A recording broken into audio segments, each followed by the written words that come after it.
नाज़रीन ZDS में आपका खैरमकदम है। पुंछ में रियाज बशीर नाज की जानिब से तिरंगा रैली निकाली गई, जिसमें बिला लिहाज जात पात और मजहब से ताल्लुक रखने वाले हजारों अफराद ने शिरकत की। रैली बंच चौक से नाटो ऑडिटोरियम तक पहुंची, जहां ब्रिगेडियर राजेश बिष्ट VSM ने रैली का इस्तकबाल किया और नाज ने उन्हें मोहब्बत और एहतराम के तौर पर कौमी परचम सौंपा। आगे देखिए हमारे नुमाइंदा जहांगीर अहमद की रिपोर्ट।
गणतंत्र दिवस है हमारा, आज़ादी का योम आज़ादी का दिन है, उसके लिए हमने आज मनाया है यहाँ पे।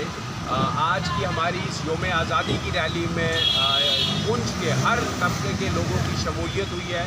लोरन से लेके सावजियाँ, गगड़ियाँ, मंडी, बलेरा, खड़ी, करमाड़ा, गलान, पुंछ के हर सलोतरी, हर जगह से लोगों ने, यूथ ने इसमें पार्टिसिपेशन किया है। शहर से हिंदू मुसलमान सिख इत्तेहाद का जो हमारा हिंदुस्तान का नारा है, जो भाईचारा है, उस भाईचारे को कायम करने के लिए आज हमने ये योम आज़ादी की इंडिपेंडेंस डे रैली निकाली है। रियाज साहब, ये बताएंगे कि आपके वालिद साहब का बड़ा ख्याल था कि यहाँ से जो लोग आपसे जुड़े हैं या तिरंगा रैली हर जगह वो निकालते थे, आगे यूथ को किस तरह का पैगाम? देखिए, हमारा मुल्क हिंदुस्तान है, हमारी खुशी, हमारा रहना, हम हिंदुस्तान के, हिंदुस्तान हमारा, सारे जहां से अच्छा हिंदुस्तान हमारा। तो जिस तरीके की ये हमारी रिवायतें, परंपराएं हमेशा से चलती आई हैं, मेरा यूथ से भी यही कहना है कि मुल्क से बड़ी कोई चीज़ नहीं है। मुल्क की खुशी, मुल्क की इज़्ज़त और मुल्क की सहालमियत के लिए हम सब दुआ करते हैं। शुक्रिया। क्या दिन हो रही है, इसके हाल से बताएंगे।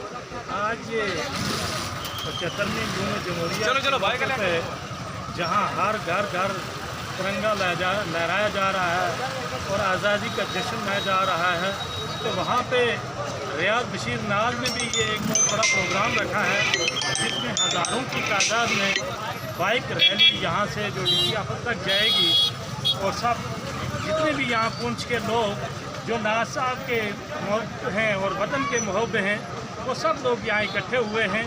और इंशाअल्लाह हज़ारों की तादाद में लोग हैं जो वहाँ तक जा रहे हैं। और ये ख़ास करके आज का मकसद यही है कि नौजवानों को ये चीज़ दिखाना है कि हिंदुस्तान हमारा है, हम हिंदुस्तान के हैं, ये हमारा प्यारा मुल्क है, इससे हमें मोहब्बत है, इसे हमें प्यार है। तो इस प्यार को रवां दवा रखना है और इसकी सालमियत को ज़िंदा रखना है हर मुकाम पे हमने इसके लिए। और नौजवानों को ये चीज़ दिखानी है कि भाई नौजवान, हमारा ये हिंदुस्तान मुल्क है, इसके लिए आप अपनी कुर्बानियाँ दे दो। क्योंकि आज अगर हम गलत कंसेप्ट बच्चों में दे देंगे, मैं रियाज नाज को मुबारक देता हूँ कि आज देख रहे हैं हज़ारों की तादाद में जो नौजवान यहाँ खड़े हैं, और सब नौजवानों को उसने इस तरफ राग़िब किया है कि मुल्क के तहीं अपनी मोहब्बत का इज़हार करो। तो इसी सिलसिले में रियाज नाज ने हज़ारों की तादाद की रैली